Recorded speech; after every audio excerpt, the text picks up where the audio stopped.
క్లోమ గ్రంథిలో రాళ్ళు ఏర్పడి chronic pancreatitis వచ్చినా నడుము నొప్పి వస్తుంది. అండ్ అంతేకాకుండా క్లోమ గ్రంథి క్యాన్సర్లు వచ్చినప్పుడు కూడా నడుము నొప్పి వస్తుంది.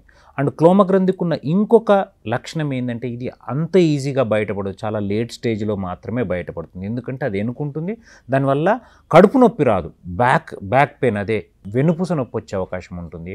అండ్ ఆకలి బరువు తగ్గడాన్ని చాలామంది మన ఇండియన్ సెనారియోలో నెగ్లెక్ట్ చేస్తారు కాబట్టి దాన్ని గుర్తించడం కూడా చాలా లేట్గా అవుతుంది. కాబట్టి ఒక మనిషికి ఆకలి బరువు రెండు తగ్గుతూ షుగర్ రీసెంట్గా వచ్చినా లేకపోతే ఇంతకు ముందున్న షుగర్ ఎరాటిక్గా మారిన అంటే సడన్గా చేంజెస్ ఎక్కువ అయిపోయినా కానీ లేదా నడుము నొప్పి వచ్చినా వీటితో పాటు కొంతమందిలో కడుపు నొప్పి కూడా వచ్చే అవకాశం ఉంటుంది. ఇది కాకుండా క్లోమ గ్రంథి క్యాన్సర్ తల భాగంలో ఉంటే జాండీస్ కూడా వచ్చే అవకాశం ఉంటుంది.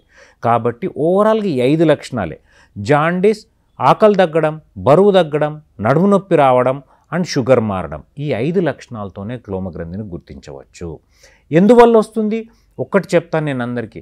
స్మోకింగ్ చేయడం వల్ల లంగ్ క్యాన్సర్ రావచ్చు, ఆల్కహాల్ వైరస్ల వల్ల లివర్ క్యాన్సర్ రావచ్చు. ఇంతకు మించి మిగతా ఏ క్యాన్సర్లకు కూడా 100% దీనివల్లే వచ్చింది అని చెప్పడానికి ఎటువంటి క్లూస్ లేవు ఇప్పటి వరకు. ఎందుకంటే ప్రతి క్యాన్సర్లో ఎంతో కొంత జెనెటిక్ మేకప్, తనలో వచ్చిన జెనెటిక్ చేంజెస్ వల్లనే ఎంతో కొంత కదా అన్ని రకాలుగా జీన్స్లో వచ్చే చేంజెస్ వల్లనే క్యాన్సర్ వస్తుంది. ఆ జీన్స్లో చేంజెస్ ఎందుకు వస్తున్నాయి అనేది ఎవరు చెప్పడానికి లేదు. అండ్ అవి ఫ్యామిలీలో రన్ అయ్యాయి అంటే ఫెమిలియల్ ఉంటాయా అంటే ఓన్లీ 1 to 2%, కొంతవరకు 5%, మ్యాక్సిమం 5% వరకే అది జెనెటిక్ అంటే ఫెమిలియల్ అంటాం. అంటే తల్లిదండ్రుల నుంచి మనకు వచ్చేది ఉంటుంది.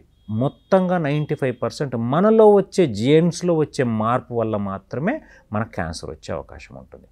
ఇంకా ఇవి లక్షణాలు, ఇవి ఎందుకు వస్తుంది.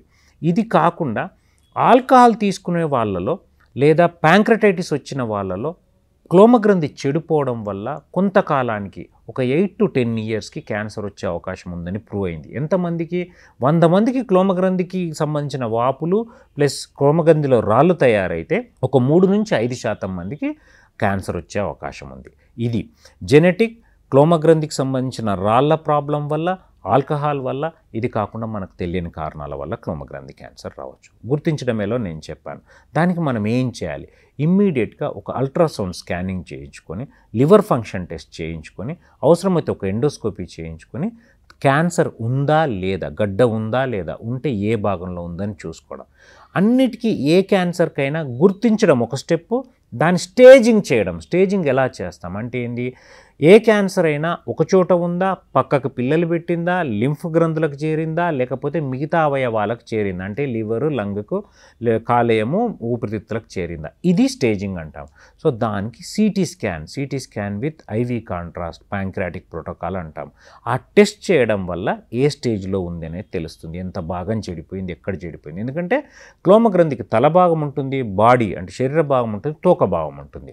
కాబట్టి తోక భాగంలో వచ్చే క్యాన్సర్కి ఏ లక్షణాలు కనపడవు, ఓన్లీ ఆకలి బరువు తగ్గడం. బాడీ భాగంలో వచ్చేదానికి నడుము నొప్పి తోడవుతుంది. అదే తల భాగంలో వచ్చేవాటికి వీటన్నిటితో పాటు జాండీస్ రావడం జరుగుతుంది. కాబట్టి ఎక్కడుందనే చెప్పలేం. దీంతోపాటు ఒక చిన్న బ్లడ్ టెస్ట్ ఉంటుంది, CA-99 లెవెల్ అని. బ్లడ్ తీసుకొని CA-99 అది పెరిగినా కానీ మనకు ఖచ్చితంగా ఈజీ స్క్రీనింగ్ మెథడ్ ఏంటంటే CA-99 ultrasound scanning and CA-99 చేసుకొని లివర్ ఫంక్షన్ టెస్ట్ చేసుకుంటే మనకు కొంతవరకు క్లూ వస్తుంది. దాని తర్వాత సిటీ స్కాన్, అవసరమైతే పెట్ స్కాన్ చేసుకొని అండ్ క్లోమ గ్రంథి క్యాన్సర్లు అన్నిటికీ మ్యాక్సిమం సర్జరీల ద్వారా క్యూర్ చేయవచ్చు. ఒకప్పుడు క్లోమ గ్రంథి క్యాన్సర్ అంటేనే జనాలు భయపడి అసలు ఎటువంటి సర్జరీలకు వెళ్ళారు. ఇప్పుడు తల భాగంలో వస్తే విపుల్స్ ఆపరేషన్ చేస్తాము, మధ్య భాగంలో అంటే శరీర భాగంలో వస్తే దానికి సెంట్రల్ ప్యాంక్రటెక్టమీ చేస్తాము, తోక భాగంలో వస్తే దాన్ని డిస్టల్ ప్యాంక్రటెక్టమీ చేస్తాము. అదంతా తీసి దాని చుట్టూన్న లింఫ్ గ్రంథులు తీసి దాన్ని అవసరాన్ని బట్టి కీమోథెరపీ, రేడియోథెరపీ యాడ్ చేస్తే రిజల్ట్స్ చాలా బాగుంటాయి. సో క్లోమ గ్రంథి క్యాన్సర్ను గుర్తించడం కొంచెం కష్టం. అంటే ఒక లేమ్యాన్, ఒక మా సామాన్య ప్రజానీకానికి తనకు ఉందా లేదా అని గుర్తించడం చాలా కష్టం. నేను చెప్పిన 5 లక్షణాలు గుర్తుంచుకొని అలాంటివి వచ్చినప్పుడు కొంచెం scanning and liver function test and CA-99 చేసుకుంటే ఈజీగా గుర్తించవచ్చు. కానీ తొందరగా గుర్తిస్తే మంచి రిజల్ట్స్ ఉన్నాయి, ఖచ్చితంగా నయం చేయవచ్చు క్లోమ గ్రంథి క్యాన్సర్.